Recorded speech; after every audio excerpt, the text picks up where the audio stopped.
Собранието ги отфрли двата предлог закони по скратена постапка на ВМРО ДПМН.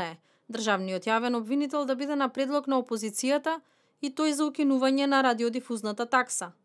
Илија Димовски и на пресконференција и одговорница објасни дека изборот на државниот обвинител на предлог на опозицијата место владата ќе воспостави принцип на доверба, а за неговиот избор да биде потребно двотретинско мнозинство, со што сите 4 партии во собранието ќе бидат релевантен фактор за првиот човек на обвинителството. Димовски најави дека сега, откако мнозинството не го прифати поскратена, законот ќе го поднесат по редовна постапка за да може да се дискутира во собранието.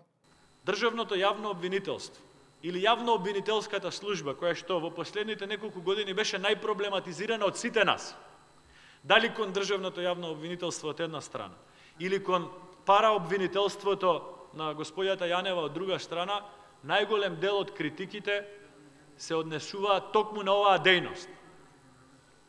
Овој предлог да пробаме да изгласаме јавен обвинител на Република Македонија со двотретинско мнозинство ќе значи прва факторизација на сите групации во собранието, но тоа ќе значи и принцип на некакво градење на доверба. На предлогот на ВМРО ДПМН е реакција лично од Заев. Според него, сега на Македонија и било потребно да се најде најдобриот експерт, кој може да биде избран за државен обвинител.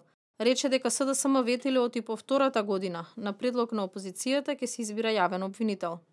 Мнозинството во парламентот ги отфрли и предлог законските измени заради укинување на радиодифузната такса. Пратеникот Антонио Милошевски подсети на изјави од Заев и Шекеринска во времето кога СДСМ беше опозиција, во кој тие барале итно укинување на сметките за јавниот сервис. На 29 март имавме тука од оваа говорница изјава од колегата Дамјан Манчевски во врска со оваа тема и незината итност, затоа зборам за скратената постапка, дека доколку пратениците на ВМРО ДПМН не ја кочат работата во собранието, граѓаните веќе денес немаше да плаќаат радиодифузна такса. Тоа денес беше на 29 март. Сега сме јули и ние би сакале во духот на она што од мандаторот беше побарано од опозицијата, да биде конструктивна за предлозите кои што се во интерес на граѓаните и за истите да даде поддршка, за ова политичко ветување на владеачкото мнозинство, да овозможиме по скратена постапка да се дискутира и доколку е во интерес на граѓаните и на медиумите, да имаме брзо укинување на радиодифузната такса.